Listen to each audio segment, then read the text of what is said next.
At this point, I've most likely tossed out my weight loss plan for the year and I've eaten a quarter of the snack.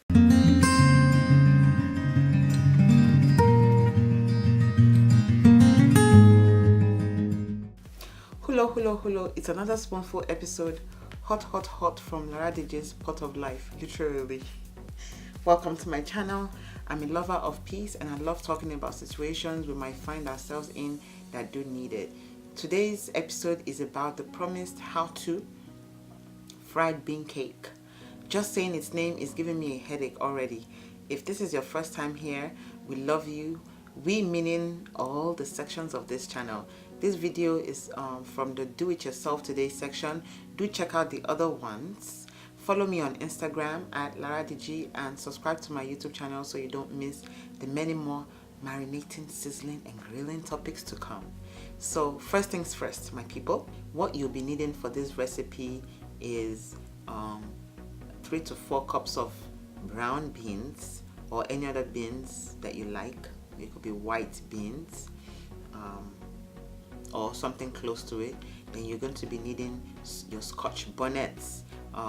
You know, for your first time you can try 2 Scotch bonnets, and then if you like it more spicy then definitely add more, or if you don't like it spicy you could just use 1. While you can also taste it later on to see if you need more spice. The other thing you will need is onions. I'm using this one whole onion for this recipe, and the last ingredient you need is well, salt to taste and seasoning. All right, season to your taste. There are 5 stages of making fried bean cake. The first stage is where you've made this decision to make fried bean cake. Okay? The second stage is of extreme joy and excitement, in that you give families A, B, C, D, and E a portion of that fried bean cake snack. Keep watching to get the other stages I go through while I make my fried bean cake. You can get the brown beans from your local African store. I haven't tried this before with any other type of beans, so do try it out at your own risk. Hopefully the results won't be too far off. Pick the beans as I'm doing, making sure any shaft or stones or dirt is picked aside. I don't know why there should be stones, but you've been warned.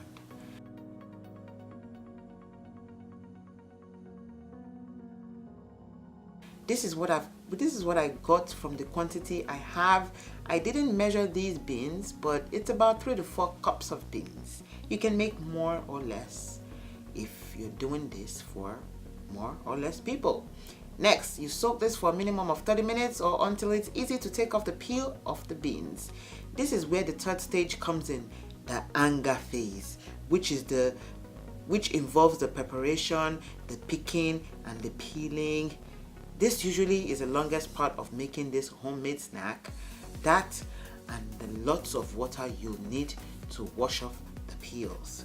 The shortcut to this is to crush the beans with your blender using a 1/2 cup to 1 cup of beans at a time with lots of water in the blender. Then, you just like grate for a couple of seconds.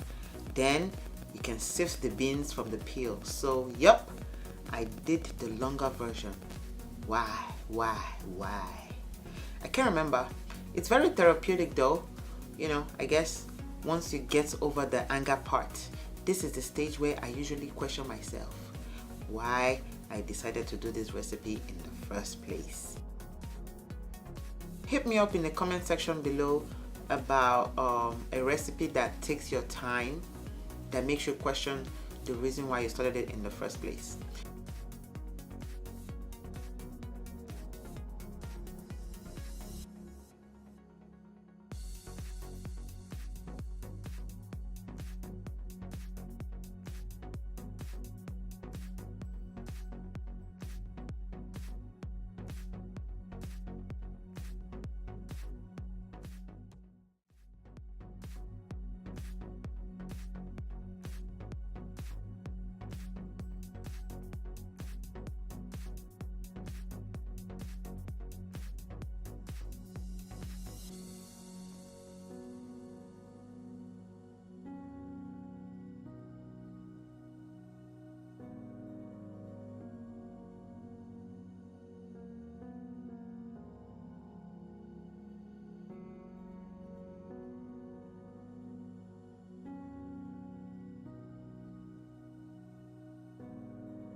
So this is all what you get after you take off all the peel from the beans.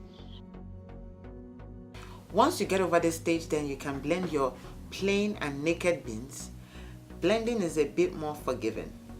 Make sure you're using a strong blender because beans is tough to blend.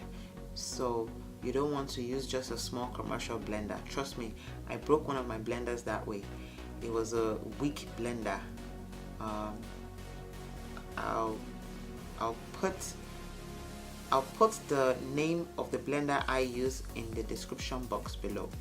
Try to use a little amount of water while blending, but use enough to keep the beans moving in the blender, like stirring in the blender. You want a paste and not a runny mixture, so that when it hits the oil for frying, it doesn't disintegrate.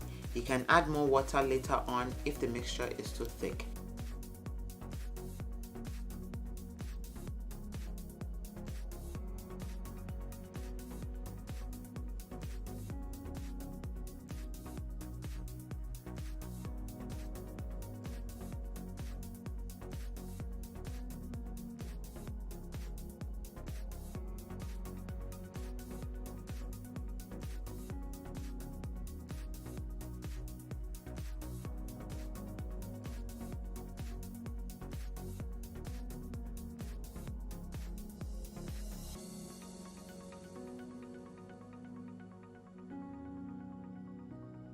The fourth stage is where you psych yourself up that you can do it, which is the frying part.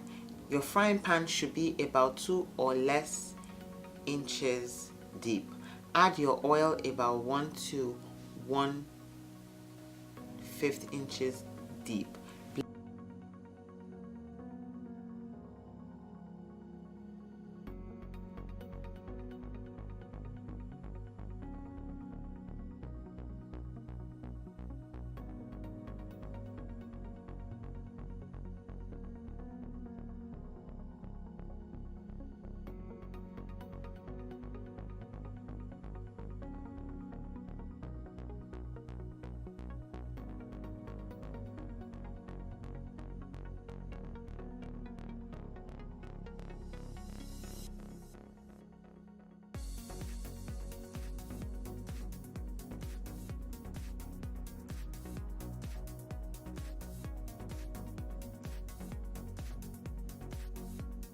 Blend the onion, scotch bonnet and Maggi together and add that mixture to the blended beans. Then mix thoroughly. Add extra water at this time. The water you used finally to clean the blender and your bowls after blending can also be added instead of plain water. Skip this step if you don't care about saving every bean mixture, which is liquid gold to me.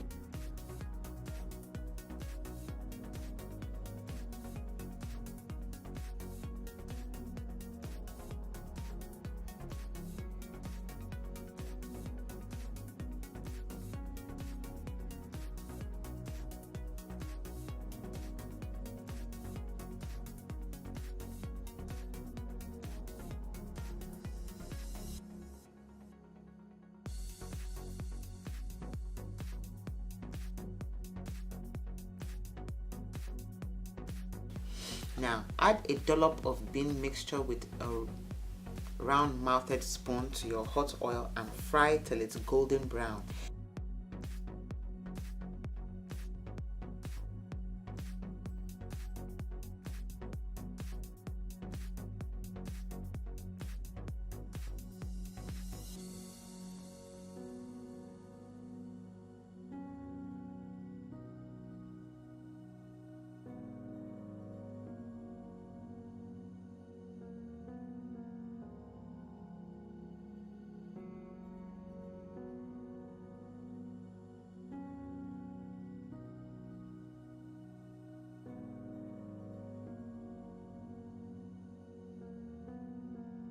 Set aside to cool. The fifth stage is the enjoyment of the fried bean cake snack while forgetting families A, B, C, D, and E that you know. At this point, I've most likely tossed out my weight loss plan for the year and I've eaten a quarter of the snack. This homemade snack is filled It's filled and packed with lots of protein calories. Eat with lots and lots of discretion. It can be eaten with bread, gari, akamu, ogi, or custard. I don't know what else you can eat this with. Please let me know in the comment section what else you've used fried bean cake to eat. Okay, so that's all for now, you guys. If you're new to this channel, my name is Laraddiji. Let me know what's on your mind about this snack recipe, and I'll be glad to share mine by placing your comments below in the comment section. You can like this video by giving it a thumbs up so that I can make more do-it-yourself today videos. The next video will be about relationships and how to solve disputes in a living in peace style. To get notified of newly posted videos, click that subscribe button now. If you don't, you won't know when a new video is up. Remember to rest in peace. We all need to be living in peace by loving our neighbors as ourselves. Stay blessed.